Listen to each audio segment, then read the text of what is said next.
Funding for To the Contrary provided by the E. Rhodes and Leona B. Carpenter Foundation, the Park Foundation, and the Charles A. Freoff Foundation.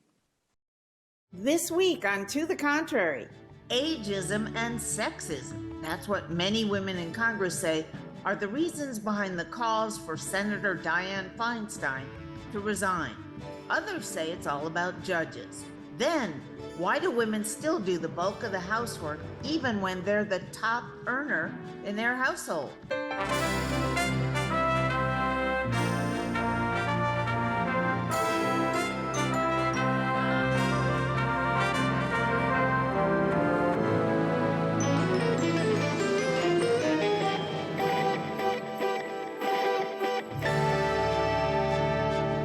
Hello, I'm Bonnie Urbay. Welcome to the Contrary, a discussion of news and social trends from diverse perspectives. Joining us today are Debra Carnahan, former judge and federal prosecutor, political consultant Rina Shah, senior fellow at the Independent Women's Forum, Carrie Sheffield, and Keli Goff, political columnist for The Hollywood Reporter. Up first. Some female lawmakers from both parties see ageism and sexism as calls mount for Senator Dianne Feinstein of California to resign due to health issues. Democratic members of Congress such as Ro Khanna of California and Alexandria Ocasio-Cortez of New York have said the 89-year-old senator should step down. They say her continued absence from work due to shingles has made it hard for Congress to confirm President Biden's judicial appointments. Khanna recently said he does not maintain a double standard based on gender, but it's based on her missing over 75% of votes, not having a clear return date, and having had years of issues fulfilling her duty. Representative Norma Torres, Democrat from California, tweeted, "When women age or get sick, the men are quick to push them aside. When men age or get sick, they get promotions." So is this about sexism, ageism, or none of the above? I think it may be a combination of all three. I've been giving this a lot of thought and watching closely. It is a reality about needing her vote in the Judiciary Committee. It is a reality that President Biden's judicial appointments are backed up and haven't been going through. That's not necessarily all her fault. But I do think there's some ageism and sexism going on here. I don't remember hearing calls like this for Strom Thurmond, when they had to wheel him in to the Senate chambers and he could barely even speak. And no one was saying Strom needs to resign. Yeah, I do want to, because I covered the House anyway during that time and used to see Strom Thurmond around in his wheelchair being pushed by aides. He didn't miss votes. His aides told him what button to push. Mm-hmm. And at least he was able to get to the floor.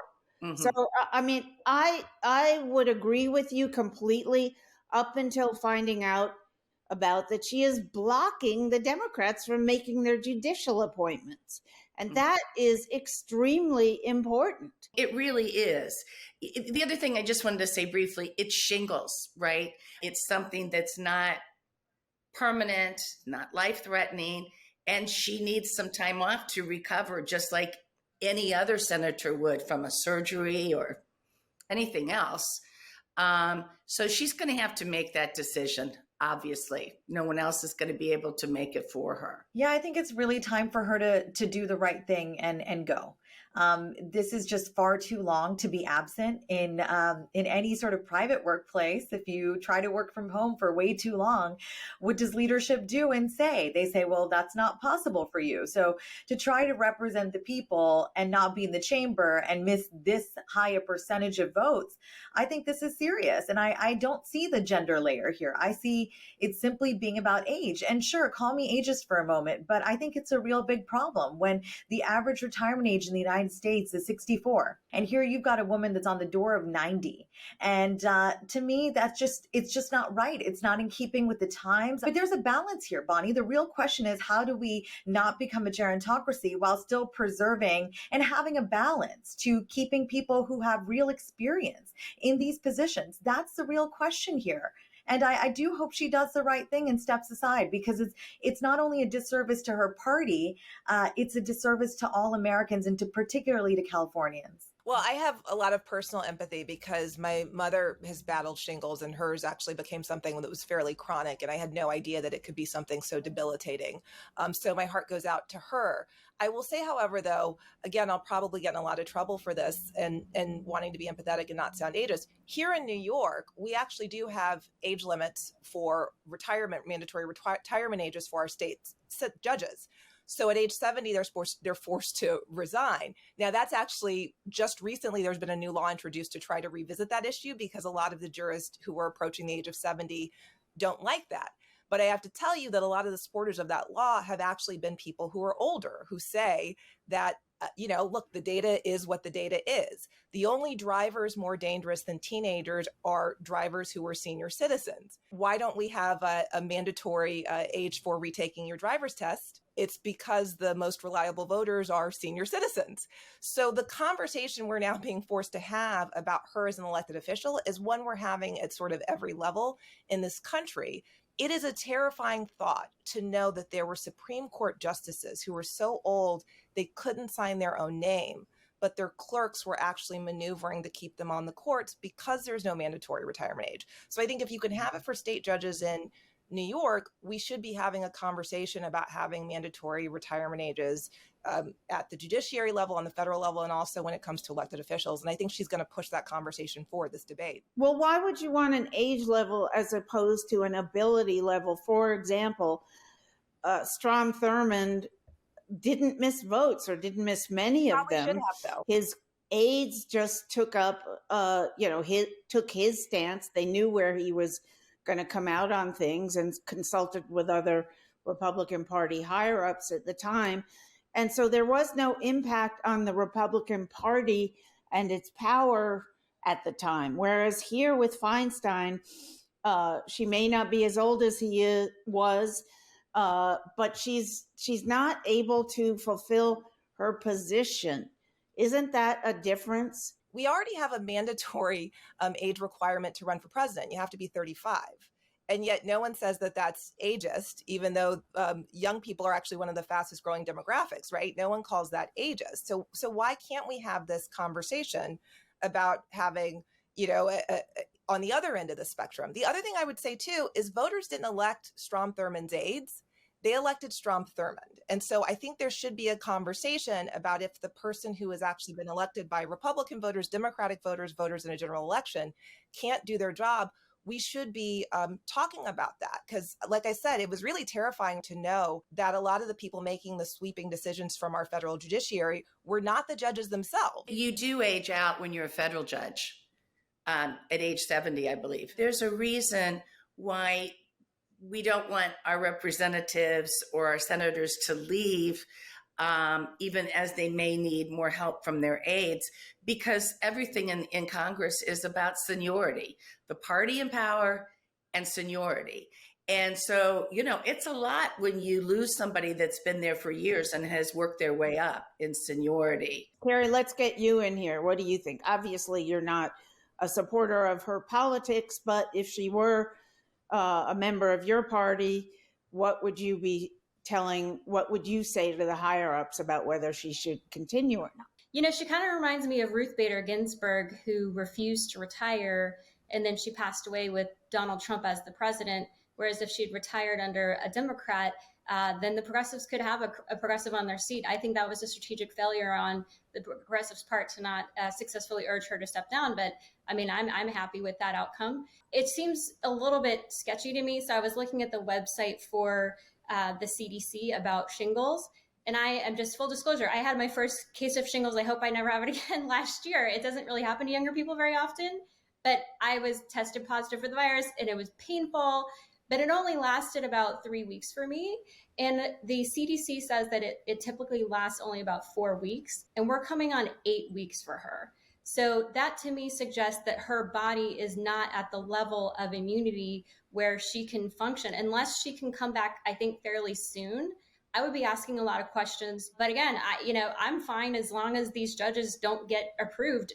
As far as me being a conservative, I say keep going on your vacation. I mean, to me, it doesn't make sense strategically if I was a progressive too. And I don't think that's sexist. I don't think it's ageist. I just think it really is about the judiciary. And can I just say too, Bonnie, for the last 13 years of my life, I worked on a piece of legislation that Senator Feinstein and Senator Collins were co-authors of in the Senate.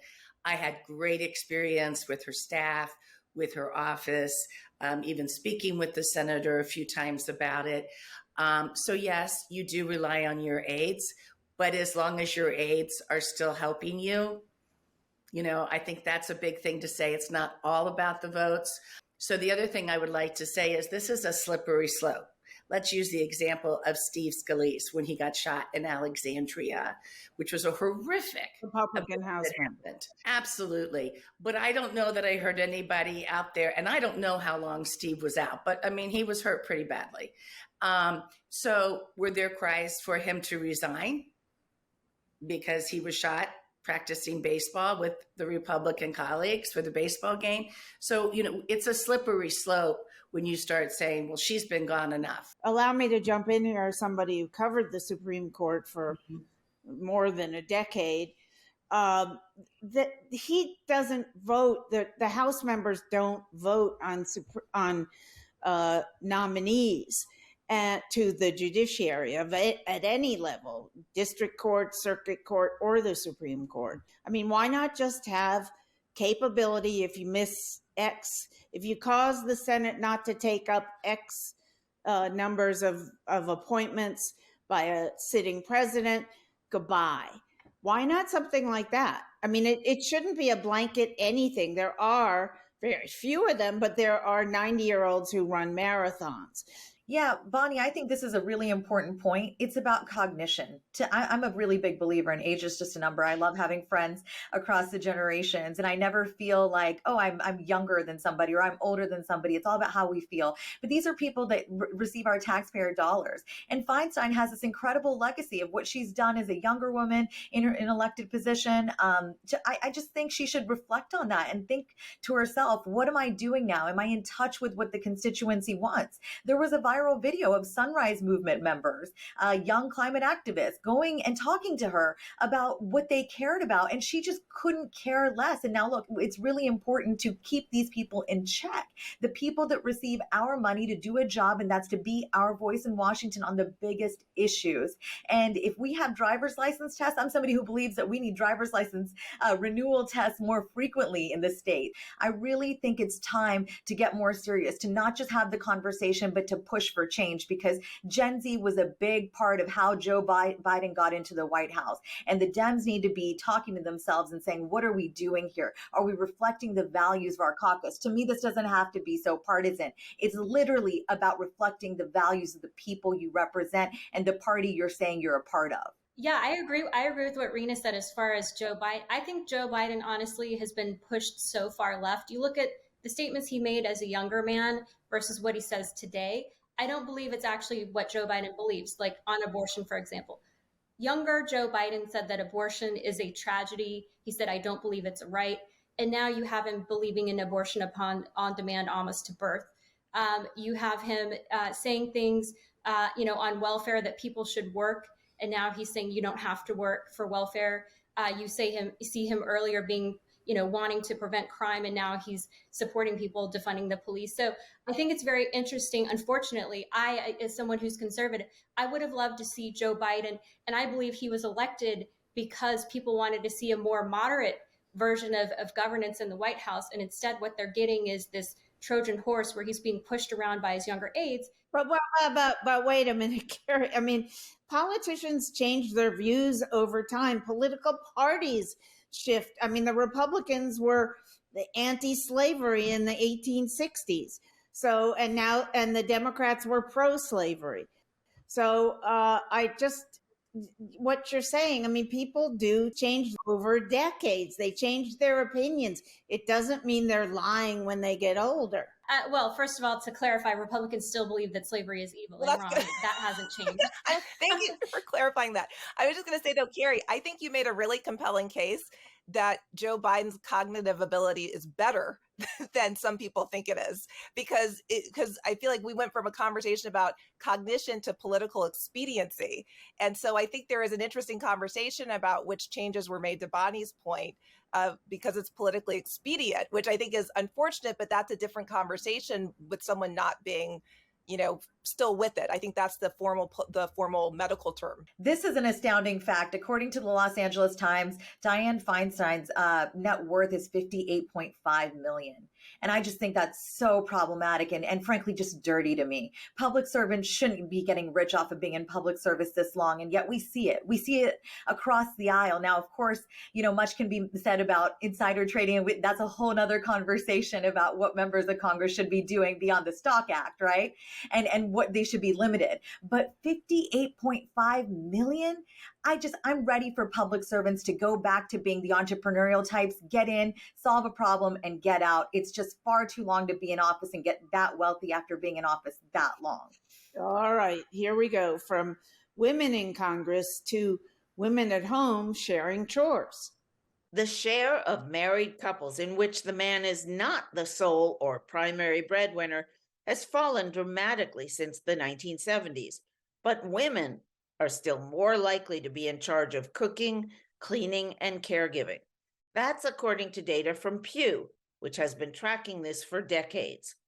Just more than a half of heterosexual marriages today have the man as a sole or primary breadwinner. About a third are egalitarian, and only about a sixth have the woman as the sole or primary breadwinner. In almost all scenarios, including when the woman was the primary breadwinner, women reported spending more time on caregiving and housework than men. Rina, it's been decades now that second wave feminism took up this issue. I mean, I remember Betty Friedan, who, was at the height of her power in the 70s, 80s, talking about raising a son to do half the cleaning, half the childcare. Is this still an issue because there are women out there who would rather be at home taking care of children while the men make the money? I'm all about women doing whatever the heck they want to do in the year 2023. If you want to be a stay-at-home mom or just be a stay-at-home spouse, knock yourself out, figure it out for yourself, make it happen. Because that to me is real feminism, is to support women in their choices. I've met a lot of stay-at-home moms who not only just raise a family, but they're homeschooling as well. Some of these women are my inspiration. As a working woman, as somebody that needed to go back to work after having my first child, my second child, and now after having my third child exactly a year ago, I am back in the workforce, this time part-time. And it has been a real challenge, but I think that's what a modern marriage is to figure it out for yourself. No marriage is perfect. I think, sure, the share of household labor and duties still may be skewed. It may seem like a lot of it falls more on women than on men. And there are studies that give us the empirical evidence telling us so. So yes, in the year 2023, we do find the American woman doing more of that household labor. But what I'm trying to say more than anything else is that it's not terrible news, because I think more than anything else today, American women are empowered. Debra, your thoughts on whether some, at least even possibly a majority of women, prefer being the homemaker, and it's never going to be completely equal. May not be ever completely equal, but certainly it does cause an issue and raises eyebrows. As you said, Bonnie, we're still here after all these decades. And what really is a little disconcerting is when the woman is making as much, if not more, than the man, but still picking up more of the domestic work that's not paid and has less free time. Let me just jump in and pose this situation to you. I've heard so many women say, oh, my husband won't do anything. I can't force him to do it. Well, why'd you marry him? Why'd you marry a guy if you want someone who will help you with the housework?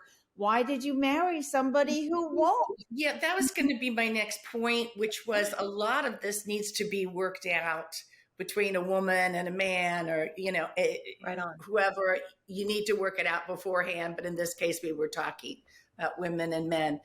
And I think there still is a lot of socialization and expectations that the woman is still ultimately responsible for the house and the children. I mean, it used to bother me so much when people would walk in my house and anything about my house or comments would be directed to me. Or if it looked good, or this looks great, it's all to me, not to my husband. And many times in our marriage over the years, I have made more money than he has made. And so there's a socialization, I think, that goes on with women telling us you're responsible. And then there's also what you said, you need to talk about it. And we need to tell women to talk about it. Well, do you think women have gotten that message, Rina? I think millennial women like me, elder millennial, I must add, have gotten the message that you can be vocal. And he may leave or she may leave. I don't know. There are great, same-sex marriages as well that are figuring it out, because it's a unique issue. I mean, this is a modern issue. It's thoroughly modern. I have 3 young girls and I was considering buying a play kitchen for them just the other day. And I'm like, what am I doing? I grew up without a play kitchen. Why am I trying to do this thing for my daughter? So, look, it's not a perfect conversation. It is, to me, uniquely individual. It is private. And more than anything, I'm just trying to say, if you're a woman that is of higher socioeconomic status, you get to have these conversations. Who I'm really worried about are these lower socioeconomic women, of lower status. When we talk about the economics, the working women, the women that are working these jobs that they don't have control even over their bodies. That is who we need to be steering the conversation differently for, especially when it comes to public policy making. We can't get it all right through the government, but I think as a society, I want there to be a consciousness about how we lift up people out of poverty and help those women be empowered, especially new Americans, immigrants as well. That's really important. I was going to say, it's interesting because I got in quite a bit of trouble a few years ago when I wrote about this issue. I actually got in a bit of trouble from the left when I made the case that there's a problem when policy-wise, progressive feminists would rather call out the government, call out their employers for making their lives less equitable than to call out their partners or boyfriends and their husbands at home for making their lives less equitable. And I made the case that we're never going to get true equality in society until we have it with our partners at home, helping us with these things. And then here's the Pew data to back it up. If we take a step back and look at sort of the bigger conversation about gender in the country and kind of because, feminism was supposed to be about equality between the sexes. And I think in some respects, especially for the lower income men that we see with, as Rina mentioned, a lot of lower skilled, lower educated men are actually not participating at all. They're actually totally opting out. The crime rate, the prison rate, the education rate for, graduating high school for working class versus male versus female, it's much higher for women. Women are generally getting more education, so that makes them more skillable or hireable in an information economy as opposed to a working class where your body was physically exhausted. And in some respects, I think that makes a lot of men feel less, and again, we need as a society speak about how do we value people, their contribution. Is it about your paycheck, or is it about being a present father? Is it about being in the home? And unfortunately, I think materialism and social media and always trying to put up a fake facade of how much money you're making or whatever, it can make a lot of men feel like, you know what, I'm just not even going to opt into that rat race, or I'm going to turn to something illegal. The anxiety and social alienation of men and boys is far more pronounced than it is among young girls. I would argue in part because of the way our society has socialized and said that if you don't go for the college 4-year degree, then you're basically worthless and we don't care about you because you need to go to college for all. And a lot of working class men don't fit that model. And I think that's part of why they're less motivated. That's what I think is getting lost in this conversation, is the idea of what an equal partner looks like. Look, I grew up in a fairly traditional home. My parents were married for nearly 50 years before my father passed away. They both worked outside the home, but at the end of the day, when it came to parenting, my father was basically told by my mom when to show up for my really bad ballet recitals and my not so good school plays. But other than that, in terms of the really hands-on, the cleaning and the cooking and the housework, that was what she oversaw. And I think what Carrie is speaking to is now that women like myself are in a position where we have our own financial stability, and if we're choosing not to have children, I think a lot of these men are in a tough position, because why would someone partner up with someone that is not perceived as an equal partner? And as my mom pointed out to me, Bonnie, look, There was a time when she couldn't get a credit card without my dad. I don't live in that world. And so if I chose not to have children, then it's making the case of what's the benefit of marriage for someone like me, and particularly for educated Black women. Carrie is speaking about the data, right? If our partners are not bringing the same thing to the table, particularly if we're not having kids, marriage is a lot different than what my mother was looking for when she married my father. And that's the conversation I think we all need to be willing to have. And I think feminists are going to have to be willing to have some real talk about that, as are conservatives, in terms of what does the modern family look like in the future. Do we know if it's any different in same-sex couples? Well, yeah. I mean, what we have so far gathered, it seems more egalitarian, and they seem to split the housework more evenly. So yeah, there's definitely a different dynamic there. The data also shows, Debra, that the children of same-sex couples are less influenced by the concept of traditional gender roles when it comes to how you divide housework than kids of traditional opposite sex couples. You know, there's an old saying, you learn by example. So that would certainly support that. All right. Well, that's it for this edition. Whether you agree or think to the contrary, please join us next time.